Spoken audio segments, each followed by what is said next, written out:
ni pasiteri kandi yarabyikuyeho.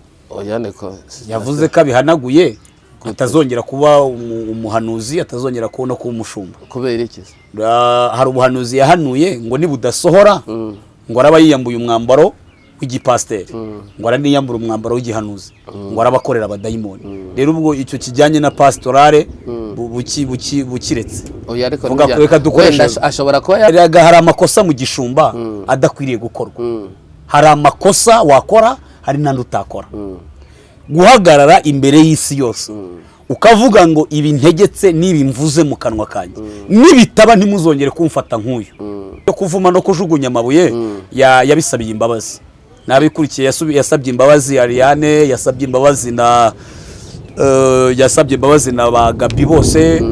Wenda sinzi niba baravuganye kuri telefone na Stefan wa mu mama yitwa Pastor Fanny yabasabye imbabazi. N'ikindi nabonye buri abantu batajya bamenya ukuvuma abandi nawe ni kumuvuma ukuzaho.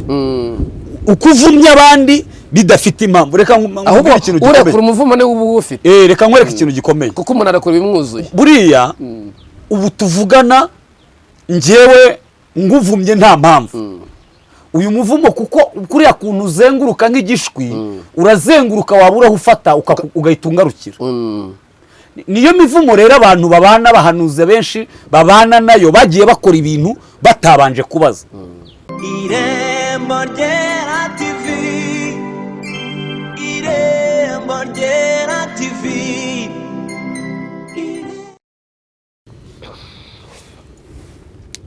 Reka tubasuhuze inshuti bakunzi b'Irembo Ryera, tubifuriza ibihe byiza aho muherereye, ariko tubabwira ngo mukomeze kugira impagarike n'ubugingo ndetse n'ubuzima, mukomeza kugubwa neza. Mwahisemo neza rero guhitamo Irembo Ryera. Aha ni iwanyu kandi ni iwacu.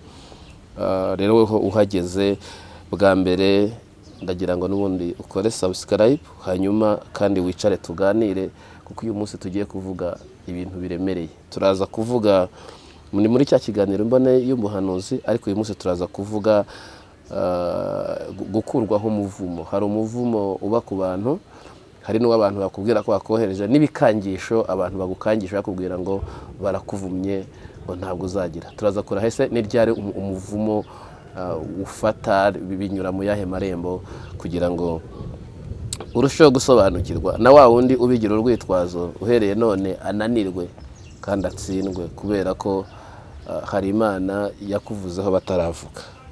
Tubahaye ikaze Profete Evode. Urakoze cyane, Imana wo mugisha. Reka dusuhuze abantu bakurikiye Irembo Ryera TV. Hanyuma turishimye kugaruka hano hanyuma y'imirimo myinshi twari dufite ku itorero. Birumvikana n'ibiterane, abantu barabohotse, abantu barakiza indwara, kandi imbaraga z'Imana tumaze iminsi tuzibona. Ndatekereza ko n'ubu kano kanya abakuzakurikirana iki kiganiro bazatyaze cyane ijisho ry'umwuka, bafungure n'amatwi y'umwuka cyane kurenza y'umubiri, baraza kumvamo ibintu bikomeye cyane.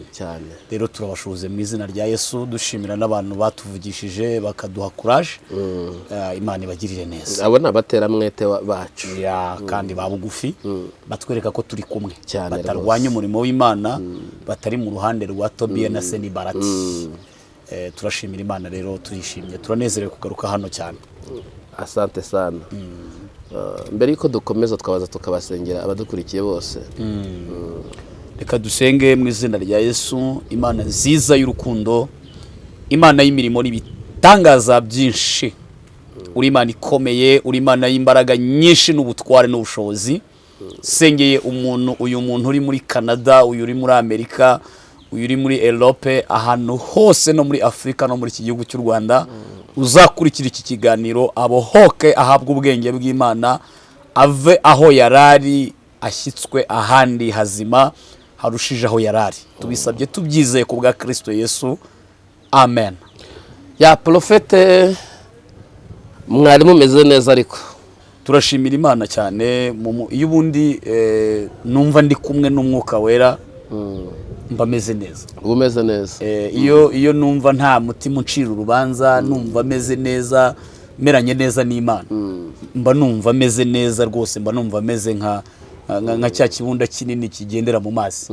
umeranye neza n'Imana ariko ukabumerana nabi n'abantu byagenda gute?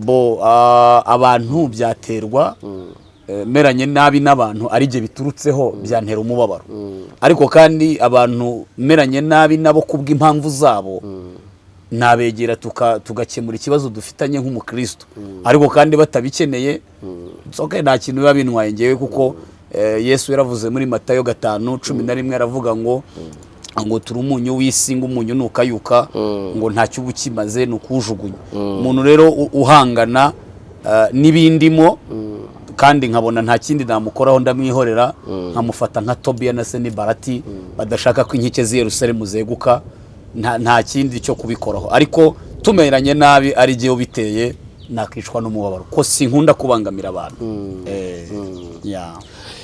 Reka rero dukomeze tuganira.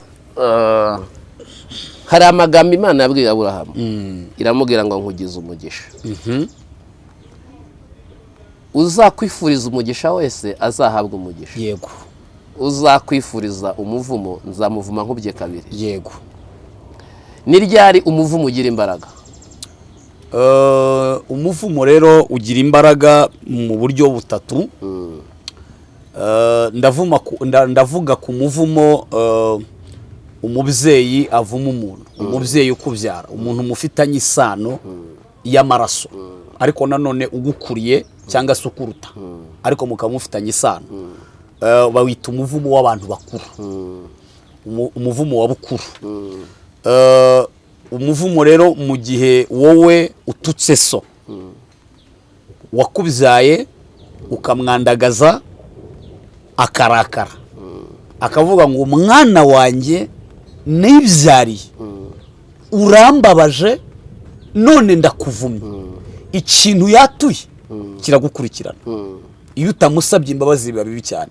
Niyo mpamvu abahanga iyo umaze kugira aho ugera so na nyoko bashaje, urabaterura ukabashyira mu buzima bwiza, ukarwanira kugira ngo bazapfire mu biganza byawe, kugira ngo n'ibintu baba barakwatuyeho ukiri muto utazi kuvuga bagende bakwaturaho umugisha, bavuguruza bya bindi bati mwana wanjye urakoze warakoze, yajya no gupfa mu minota ye yanyuma avuga ati nkuraza umugisha nkuraza ibi n'ibi.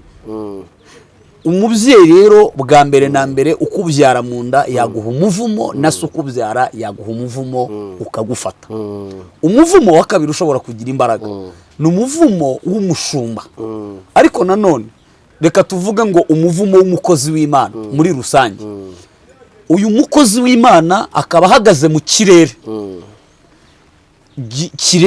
kirenzeho icyo uwo muntu avuma ahagazemo. Ndasubiramo, uyu mukozi w'Imana ugiye kuvuma, mu gihe yaba avuma umuntu uri munsi mu mavuta yiwe, benshi bajya bavuga ngo ntawo bayapimira, ariko ndagira ngo nibutse abantu ko umuntu usenga 40 utamuhagarika hagati y'umuntu usenga iminsi 2 nayo ntayibashe ngo abo bantu bangane mu kirere. Ukuntu ungana mu mwuka niko ubishaka. Ntabwo wafata umuntu umara iminsi 40 arya nimugoroba gusa ngo umugereranye n'umuntu unanirwa n'umunsi umwe w'amasengesho. Ntiwafata umuntu urara ashaka Imana mu ijoro bukamukeraho adahombetse amaso ngo umugereranye n'umuntu usenga isagonda rimwe agahita amera ngo. Birevuze iki rero? Amavuta agenda rutanwa, hari amavuta atavogerwa atavumika. Biravuze ngo uyu muntu uvumana mu buryo bw'umwuka agomba kuba ari umuntu ufite ikirere kiri hejuru cy'uwavuma. Hanyuma n'uyu muvuma ukaba ari umuvumo ufite impamvu n'ishyaka ry'umurimo w'Imana, bikaba bifite ahantu bihuriye n'isano ry'ivugabutumwa arwana ishyaka. For example, nka Eliya yavumye igihugu cyose cya Isiraheli, ntabwo yavumye umuntu umwe, yavumye igihugu cyose n'umwami w'igihugu. Aravuga ati umuvumo mwinjije muri iki gihugu cya Isiraheli kubw'agasuzuguro. Ariko impamvu uretse ubwo urimo urashora ngo turebe nongeze mu mwuka, nubwo nari narwaye, impamvu zatumye avuma Isiraheli n'umwami Ahabu, icyambere bari barazamuye ihema ry'ibigirwamana, bazamura ibendera, ndetse bategeka no kubisenga, banica n'abahanuzi, noneho banakora n'itsemba na jenoside kwica abahanuzi b'Imana. urimo urabyumva? Barabica. Noneho uwo mugabo Eliya arebe abona harimo harabera ibintu by'indengakamere, biramurenga, ibintu Imana itashyigikira. Aravuga ati reka mbabwire, ibi bintu byose muri gukora byo gusenga izindi mana, byo gusenga ibintu bitari ngombwa, mufite ibyaha by'imirengo, mwararenzwe n'impamvu z'umurengo. Uhereye none from now, ntitaye ko harimo n'abandi bari buze kugira, mpagaritse izuba, mpagaritse n'imvura. Ndashaka kugira ngo rero tubwire wa muntu ushobora kwitwaza ngo ngiye kukuvuma, d'abord agomba kubanza akareba ese wavuma nde, nibyo umuntu yankozeho. Niba nagukozeho nkawe, umuvumo wawe ntiwafata, ntago bishoboka, kiretse n'abangamiye Imana. Iyo ntambara yaba ari iy'abantu, iyo ni intambara y'abantu, intambara Imana itaza kurwana. Kandi noneho kuko muri abakozi b'Imana ntabwo mwaterane makofi, ahubwo tuvuge ngo uyu muvumo umuntu avuma undi kuko ngo yavuze umuntu, ntabwo uwo muvumo wemewe. Imana ntigiza mu matiko ameze, hari ibintu bitamanura Imana. Harimo umuntu wigeze kuvuma undi, aramuvuma ngo amuvuma no ku mugore, amuvuma no ku bana, amuvuga n'intuza. Noneho kandi uwo nguwo yaravuga ati ndi umushumba w'imitswe, kuba yari imitwe bikamuha uburenganzira bwo kuvuma. Noneho ukavuga ati se niba ari umushumba koko w'imitswe akaba ari mu mavuta ya nyayo, abo bana bahoye iki? Urwo rubyaro baruhoye iki? ngo umuriro uzake mw'urwo rugo, ngo ntuzishyira, ngo ntuzagira ikibazo bya umwuka w'ishyari. Ufite urumva abantu ntibarasobanukirwa ikintu bavuma. Profete wewe urimo uravuga ngo yaba ari mu kihe kirere uwo mutumishi? Narindi gusobanura ku kintu cya kabiri, ariho uwo mukozi w'Imana uvumana, cyangwa se uwo mushumba cyangwa evangeliste cyangwa se umwana bavuma n'abandi. Hari ikintu cyitwa igikangisho, hari ibikangisho biri mu bantu b'abahanuzi n'abantu bitwa ko arakoze Imana, ngo nudakora ibi ndakuvuma cyangwa umuvumo urakuzaho. Urimo urabyumva? Iki ni ikintu dukwiriye kuba abantu bakwiriye gusobanukirwa, tukabavana muri confusion. Akuvuma ryari, akuvuma nkande, ni ukuvuga ubundi umuntu ukuvuma ni umuntu uhagaze mu bice bitatu. Ni umubyeyi wawe kuko muhuje amaraso, muhuje isano. Icya kabiri ni umushumba. Icya gatatu ni igihugu burya kiravuma. Igihugu nacyo cyakuvuma wakinaniye. Igihugu iyo wakigambaniye, wagihemukiye rwose cyakuvuma. Aho ngaho hari umuvumo igihugu gitanga kikavuga ngo wagihararumbuwe, twarakubyaye, ubaye igicamuke, twakubyaye kandi ntacyo tutakoze, ariko ubaye igicamuke urarenze. Nk'ubu hari ibintu nubaha, nkunda kubaha igihugu. U Rwanda rwarambyaye, nigiramo primaire, nigiramo gardienne, nigiramo secondaire, nigiramo kaminuza. Ibyo byose ni iki? Wibuke ko ari kurindiye umutekano, hari ibintu baguhaye, utatiriye igihango rero, baraye amajoro ku bwawe kuya wige. So no uvango rero icyo kijyanye n'umuvumo wenda tunakivaho, turagira ngo tubwire n'abantu bakangishijwe ngo bazavumwa. Ibyo reko mbivugiye message mfite ahanga muri telefone nakiriye z'abantu bari muri Amerika, ngo hari abantu muri uyu mujyi wa Kigali bitwa abakozi b'Imana, ngo yagiye avuga ngo akaba aramuhamagaye ati nutampa amadolari ya naya ndakuvuma, ibi tuvuganye nubisohora jewe nzakuvuma. Abantu babanye umwuka w'ubwoba ngo bazavumwa. Jewe ndagira ngo ntangarize umuntu bateye ubwoba ngo bazamuvuma, umpamagare unyandikire nkusobanurira ikintu cyitwa umuvumo. Nta muvumo uzakuzaho mu gihe warwanya ishyaka ry'iby'Imana. Cyakoze nemera ko umuvumo nanone ushobora kunzaho mu gihe naba ntatiriye igihango cy'umurimo w'Imana. Hanyuma nkajya gusenga ibindi bigirwamana, nkajya gukora ibiteye isoni. Kabiri, nkajya kwandagaza ubwami bw'Imana, narabaye ku gicaniro cy'Imana, Imana yaranyambitse, Imana yaransize amavuta, narangiza nkatandukira nkajya gusenga ibindi bigirwamana. Uwo muvumo uremewe. Undi muvumo wemewe ni umuvumo w'umushumba wakwimitse, wakurambuyeho ikiganza, akagusiga amavuta, akakubyara mu buryo bw'umwuka, nawe akavuga ati mwana wanjye kurikiza ibi ngibi. Kuko Pawulo buriya ari kuvuma Timoteyo bigakunda, kuko aravuga ngo mwana wanjye nabyaje ubutumwa bwiza. So mu mwuka rero wakwimitse, wagusengeye, yakuvuma nabwo kandi bitewe n'icyo wamukoreye kikamubabaza. kuvumana rero ntabwo ari turufu yo kurishisha kuko mbese imivumo twagiye duhura nayo y'abantu ni myinshi. oya urugero ujya mu isoko umuntu utamubera umukiriya akagenda akakuvuma n'aba bantu bagenda waba ugiye kugura inyanya mwahendana akagenda kuvuma Bibiliya iravuga ngo umuvumo w'ubusa ngo ni nk'igitwi kizaraja kidafite iyo kigiye. bivuze ko umuvumo w'ubusa nyine ugendagenda mu kirere ariko ntawe ufata. reka tugendere ku mugabo umwe bita Baramu. Baramu na Baraki ninde mukozi w'Imana uri mu isi cyangwa mu Rwanda wasizwe nka Baramu? oya kuri kino gihe ntawe uhari. Baramu yari yarasizwe kandi yavumaga igiti kitagishirira. Baramu yarateye ubwo umuntu amuha ibiguzira aramubwira ati genda umvumire bariya abantu kuko mbanga. none no kuvuga ngo bari bafite gahunda yo gutegura umuvumo ariko udafite imvano. Undi nawe yakira ibiguzi ajya ku musozi. Dore byamubayeho, ururimi rwarahindutse. hari ibintu Imana ishobora kukwemerera ukavuga ati ndakuvumye, haba ku mugoroba haba mu gitondo, kumbi noneho Imana ikabitarasi froma ahubwo umuvumo ukaba mu gitondo na cyane mugoroba. ahubwo hari n'ikindi nabonye buriya abantu batajya bamenya, ukuvuma abandi nawe ni kumuvumo kuzaho. ukuvumye abandi bidafite impamvu. Reka nkubwire ikintu gikomeye. Urekura umuvumo ne ubu ufite. Reka nkwereke ikintu gikomeye. Kuko umuntu arakura ibimwuzuye. Buriya ubu tuvugana njyewe nguvumye nta mpamvu. Uyu muvumo kuko kuriya kuntu uzenguruka nk'igishwi urazenguruka wabura ufata ugahita ungarukira.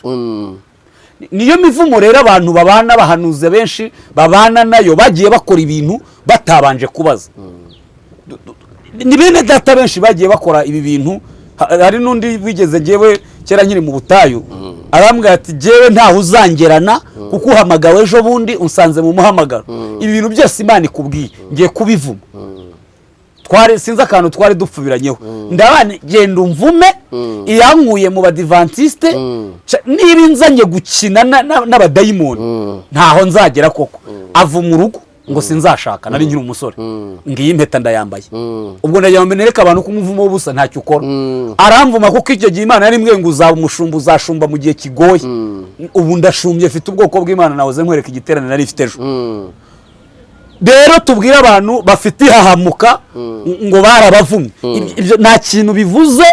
Umuntu niba yarakuvumye ntacyo wamukoreye, cyakoze niba yarakuvumye bifite impamvu ukwiriye kujya kumusaba imbabazi. Ariko rero ku kijyanye n'umuvumo, uyu mugabo witwa Baramu na Baraki ngo bagiye kubavuma, ijambo rya mbere ngo basanze intari babundaraye hagati. Noneho yajya kuvuga ngo ndakuvumye upfe muragapfa nabi, akisanga ururimi rwavuze ngo muhabwe umugisha murasa neza. Yego. Tubwira abantu rero ngo Imana inyuranye indimi. Imana inyuranye abadayimoni bagahondana imitwe. Ahubwo abantu ntibumvira umurongo w'ijambo ry'Imana. Ntabwo nzava kuri izi cano ntarabona umurongo mwiza, abavuga butumwa bawurimo, n'abahanuzi bawurimo, n'abashumba bawurimo, nanjye kamambaya mbari turi kumwe n'ivuga butumwa, tuzazana ibyanditswe tuba ari byo tuvugiramo. Kandi mbibutse ko na Yesu mwisi yahemukiwe n'abantu benshi, ariko yavuye mwisi nta muntu avumye. Yagiye kugenda aravuga ati mbasigiye amahoro yanjye, amahoro yanjye nabe murimo. Kuki atahagaze kurera Yona ku musozi ngavuga ati umuntu wanjombye icumu n'umuntu waneye umusumari mu kiganza aryennye ndagiye ariko ndamuvumye aho bigeze umubabaro nzamukanye ndawuzi. Yaravuze ati ahubwo mbasigiye amahoro yanjye n'abazanyizera bose. Biravuze ngo rero abakozi b'Imana ntibakwiriye kuvumana. Tubikonfirima bakwiriye guhesha abantu umugisha, bakwiriye kuzana amahoro hatari, bakwiriye kuzana umutekano aho utari. Bagomba kurinda inkike z'i Yerusalemu ntizinjirirwe n'abadayimoni. Bagomba kuba mu masengesho babohoza nabo bavumwe, ahubwo bariho n'imyo mivumo y'abadayimoni bavuga bati tukabakansoringa tukabashyira mu murongo mwiza. Umukozi w'Imana buryo unavumane rega nta buraba yanatandukiri kuko sicyo dusigirwa. Dusigiwe guhambira abadayimoni batera abantu tukabashwiragiza. Dusigiwe guhambura abantu bahambiriwe na Satani. Ntabwo dusigiwe kuvuma abantu no kuvuma abana no kuvuma ababyeyi. Kandi numbwire n'abantu bagirana ibibazo bakabijyana mu bana n'abadamu. Abadamu bacu baba bari mu ngo, baba bari mu kazi, abana bacu baba bari ku mashuri, ntaho baba bahuriye n'ibyo ngibyo. Intambara yawe ni intambara yawe nkawe, ntukayizane mu rubyaro.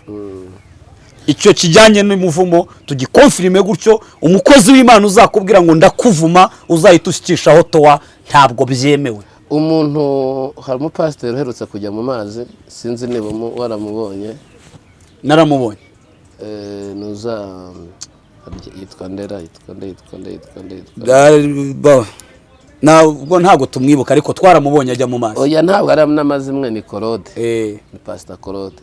Claude ni pasiteri kandi yarabyikuyeho. Oya, niko yavuze ko abihanaguye, atazongera kuba umuhanuzi, atazongera kubona kuba umushumba. Kubera iki?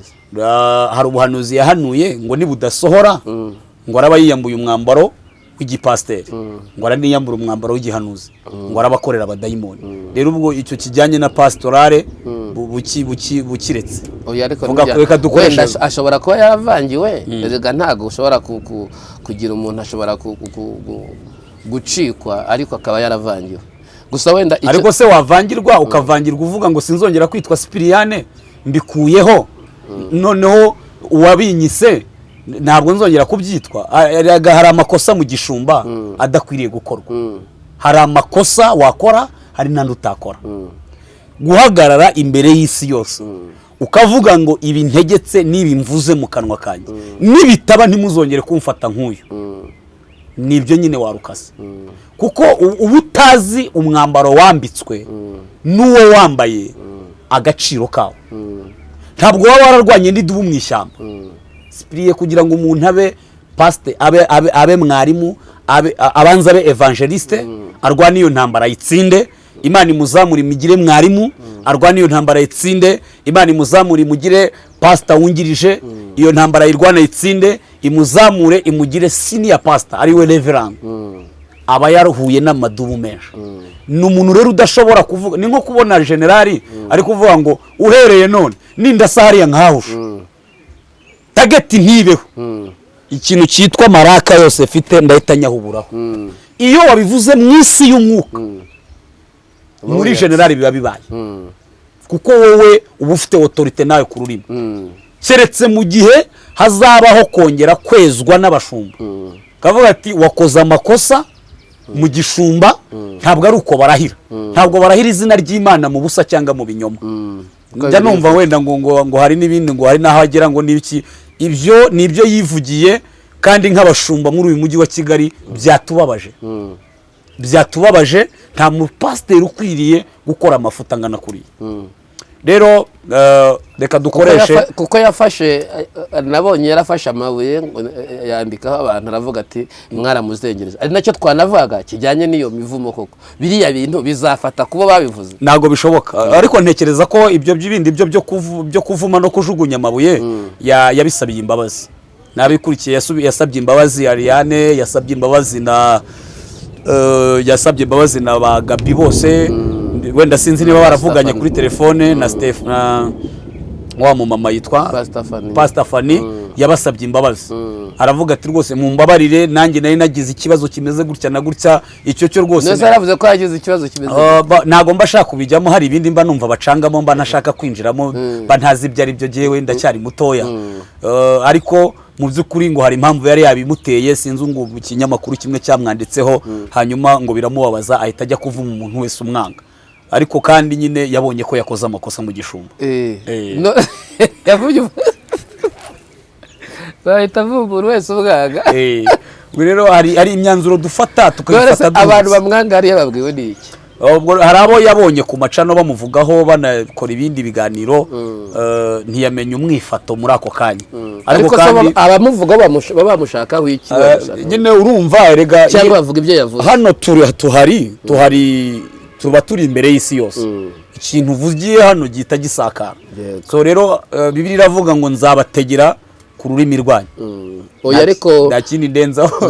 Hari ikintu bita kunyerera k'umuvugabutumwa, n'impanuka y'umuvugabutumwa iba mu byo avuga. Aho niho haba ubunyerere bwawe. nanjye hari ugeze ambwira ko nyine arambwira ati ndakuvumye gutyo ariko se uwo muntu ninde wundi ninde uhangara we yandi nabonye yaratinyutse ariko ndahije ndavuga mu mutima nahise nanumvise ibyambwiye ndahije ndavuga mu mutima mpita nibwira ndavuga uyu nguyu mpita nicara ngo mbikurure numve simbishyikira ndabase icya mbere ndasengeye warananyoboye rega abantu babimenye nubwo wenda n'abayereve mbatije kabiri mbatije umubatizo mu mazi mbatije no mu mwuka mfite inshingano umazemo n'igihe mfite abantu nabatije nigishije barabatizwa bagera ku rwego mfite abantu naganirije barashyingirwa ingo zirakomera noneho ndavuga se uyu muntu yamvuma umuvumo umeze gutya ariko nibuka rya jambo Imana yabwiye Aburahamu agihamagara uravuga ngo ndaguhamagaye uzakuvuma nanjye nzamuvuma ndaje ndavuga naha niwe Mana nabonye ikimenyetso nabonye ikimenyetso inkuru yarivugira ndaje ndavuga ndamukopana ndavuga ese ibyo yamuvuga sibyo naramuvuga ibintu 100 reka mvuge ko binari byo bine byamuha amavuta yo guhagarara kamuma ntabwo reka tubanze tubwire n'abantu aruvuma ahubwo nasaga uramutse ufite aruvuma yavuma babanaga nabo yigishije nabo yasengeye nabo yayoboye ariko umuntu mudafite ahantu muhuriye ntago bishoboka so no kuvuga ngo reka tubanze tunavuge ko jewe waranyoboye igihe kinini mu Gatenga no kuvuga ngo rero amavuta uhagazemo nayo ukoreramo biragoye uwo muvumo wo rwose nta nubwo turi butinde kuko Imana dukorana nayo turayizi oya nkone yanareka ntibinatumwanya buryo yanakuvumye twebwe tuza amarembo nza amarembo 3 yagukuraho umuvumo ibyo rwose ahubwo abantu bari hanze nibo kibazo abantu bari hanze ndagira ngo bagwa muri izi ntambara baze kuguhamagara abandi bose bavumwe ngo ntibazashaka babandi ngo bageze gute nemera ko hari umuvumo ugufata ariko umuvumo iyo ugiye kukuzaho hari uburyo hari intandaro yawo kandi ikindi hari intandaro yawo hari nyirabayazana hari ibintu ba wakoze ubundi umuntu niyo utamuvuma hari ibintu bizana umuvumo ni umuntu w'inkora amaraso yego umuntu wishe amaraso atariho urubanza uwo muvumo uragira gute naho rero hari umuntu ushobora gufata akababaro ke akavuga ngo akakugerekaho utarakazanye urumuzi w'ikibazo cye ntaho bihuriye rwose ntaho bihuriye ndagira ngo duhumurize abantu bose bafite abantu babavumye bakavumira ubusa tubabwire ngo nta muvumo bariho mukore neza mucuruze neza musenge neza muririmbe neza mujye mu kazi mutekane ibyo by'abantu Imana yirukanye birirwa babuze ibyo bakora numva ashidikanya akavuga ati ariko mushumba murabivuze nawe wa munyamakuru we ariko jewe umuvumura umuhamagare nimero aho hasi urayibona Pastor Evode umuhamagare dusengane umbwire uwo muvumo bagushyizeho njewe ngusengere nta turombatse muri iki gihe intama zarakomeretse keretse uzakorwa ku mutima ariko ntabwo ari bya bindi ngo banzugire gutya nta mafaranga nzabaka rwose naherewe ubuntu nanjye ntangira ubundi Imana ifite uko intunze ngeze ahangaha kubw'Imana ngeze ahangaha kubw'amaraso ya Yesu Kristo ntabwo nge nzatega amaboko ahubwo wowe nubona hari ikibaye ugakorwaho n'Imana uzakore ariko hari n'abatinya guhamagara ngo batabaka amafaranga kuba hari umuntu wamamagaye ari muri Amerika arambwira ngo none mukozi w'Imana yari ari kurira aravuga ati mukozi w'Imana ntunze nimero z'abatumishi mu Rwanda barenga 18 ati buri wese nta uri hasi y'ibihumbi 200 namwoherereje kuri telefone yiwe ngo asengere uwo mamagaye wese ngo banzuma amafaranga uwo mamagaye wese ngo banzuma amafaranga arambaza ngo nk'umushumba ko nabonye uvuga kuri umushumba ni byiza ko umuntu utayafite muzajyamo mureka sinkubeshya naraturitse ndarira ndamubwira ngo ufite ikihe kibazo gusa yanze ko tubitangaza nari nzi ko giye turabizana tuka record ndayifite hano ararira ndamubwira ni rero reka ite ngusengera ndamusengera ikibazo yari afite ubu kigeze kure gikemuka nyuma arangije ni n'abana beza ba diaspora arangije ngiye kubona mbona asunikiye $2 dukeya aravuga ati ndumva umwuka w'Imana yantegetse ko urajya kuri West ndagenda njyayo anyohereza $100 rekanya nayavuga nanamushimire ndabizi ko azakurikira iki kiganiro mu zukuri nsanga abantu ahubwo bafite umutima wo gukorera Imana ariko ubugegera bw'abagome bari muri uyu murimo w'Imana ntibashaka ko abantu babohoka ngo bumvire Imana bumvire umwuka rero mu byukuri uhamagare niba uriho umuvumo niba waratewe ubwoba mukuye muri ako kazu kiterabwoba mukuye muri iyo migozi n'izina rya Yesu ntabwo ugomba kuba uri umunyabwoba muri Kristo Yesu nawe uri umutsinzi uri umwana w'Imana uri umwana w'amasezerano uri umwana w'amaraso y'umwami Yesu umwami Yesu arambwa ku musaraba yavuze ko twese abarushye n'abaremerewe tumusanga akaturuhura nawe rero mu ndushyu urimo zigomba gusanga Yesu umwenda warahera watabutsemo kabiri buri muntu wese yemerewe kwigerera ahera akavugana n'ijuru rero nawe ufite uburenganzira mu Mana ntiyagire abashyiraho umupaka kuri wowe ndumva aricyo nabwira abo bantu ibisigaye muduhamagara nibyo nari mvuga ko abantu umuntu ashobora kunyerera ku rurimi rw'avuga butumwa nibisanzwe ariko ikindi kiruta ibindi nuko abantu bashobora kwegera Imana kandi Imana ikabaha ibyo kuvuga buriya ni nk'izihe nama ushobora kuba waha umukozi w'Imana Claude rero icyo mbona nzi ko aca bugufi nzi ko azi no kwihana no gusaba imbabazi mu by'ukuri nawe aho yicaye arabizi ko biriya ni ukwandagaza umurimo w'Imana rero icyo mbona n'abavuye ku mbuga nkoranyambaga hanyuma agenda apfukame mu cyumba ahamagariramo Imana cyangwa se mu mazi cyangwa se bitewe n'uko asenga abanze asaba Imana imbabazi ubundi yongere yiyubake mu buryo bw'umwuka agaruke mu yandi mavuta mashya cyane so rero kuko ururimi nyine nk'uko abivuga rushobora kunyerera nibyo ariko nanone hari ibyo ururimi rutanyereramo umupasiteri wariye amaturo akarya icya 10 uriya ni umuvumo ukomeye yikururiye ikindi nanagaruka ariko ibintu byo gutuka abakozi b'Imana b'abashumba buzuye umwuka wera uziko ari umuntu utuka Imana ubwayo ikakurwanya nayo biravanga Imana irwanya bibone rero no kuvuga ngo agaruke nta bwibone imbere ya kamera agaruke avuga Imana yamukuye mu badive ikamukura mu kazi kamuhamagaro ayivuga ukwiriko yayibonye apana gukora ibintu nkawe dufite uwo dukorera ni Kristo Yesu kandi ngira ngo mu badivantiste batoza ijambo ry'Imana batoza abantu kubaha Imana njya numva naririmba indirimbo zaho rwose mwene data Claude uvuye kuri kamera ugende wiyubake mu mwuka wambara imbaraga ubundi ugaruke uze winjire mu rugamba wongere wegura inkota turwanya abadayimoni niyo nama namugira nk'umushumba buriya Pastor Fane Pastor Gabriel wabagira inama ki mu buryo bwo kwihangana no gukomera kuko uyu muntu nyine bibarakomerekejwe nuko ari intwari z'abagabo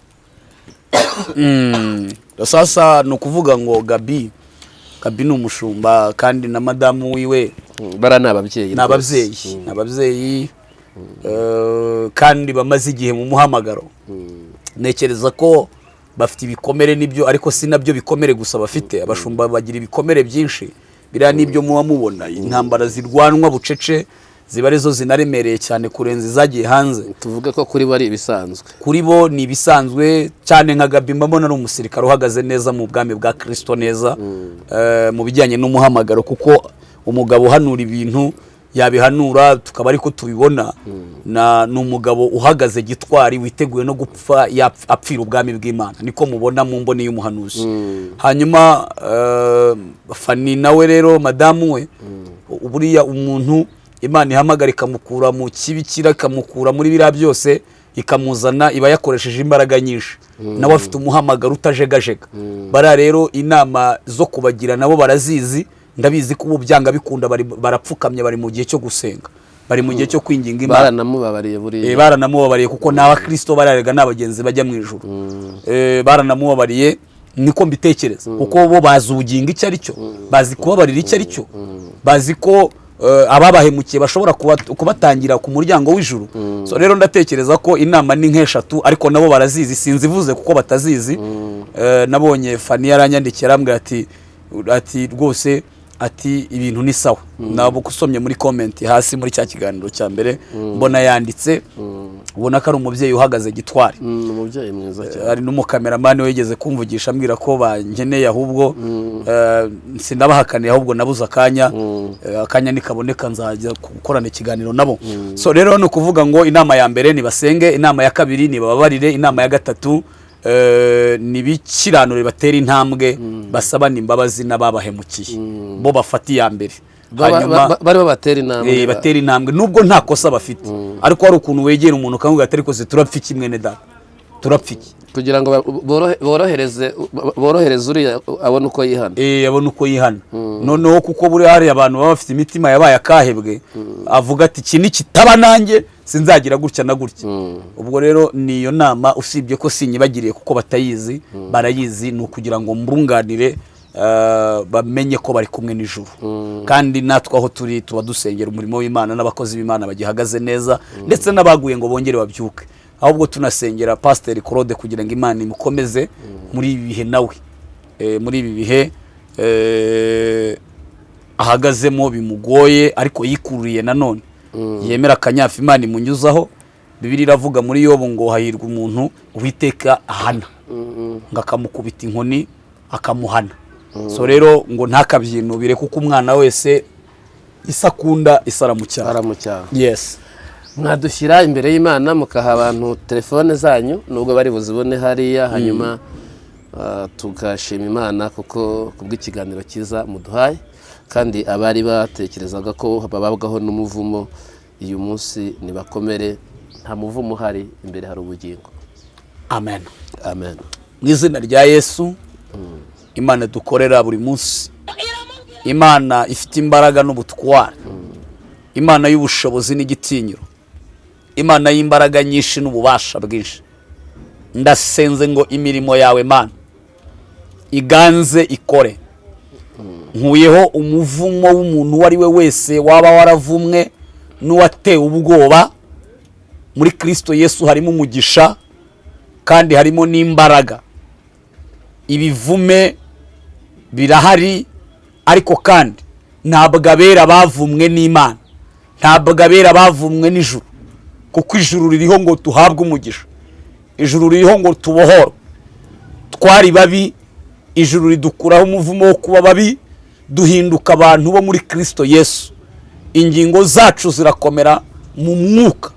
Nsengeye umuntu wari ufite ubwoba, nsengeye umuntu wahahamutse, nsengeye intama yavunaguritse, nsengeye intama yatewe ubwoba, aho uri ahariho hose ndatura imbaraga zikubohora muri uwo mugozi mu izina rya Yesu. Mu izina rya Yesu ndategetse mu butware mpabwa n'ijambo ry'Imana, ndategetse mu mbaraga z'umwuka wera, uyu muntu wari udafite umutekano mu mutima yakira umutekano. Urakoze Data wa twese mwiza, ko iki kiganiro kizagira umusaruro ukomeye, ni mu izina rya Kristo Yesu. Amen. Amen. Amen.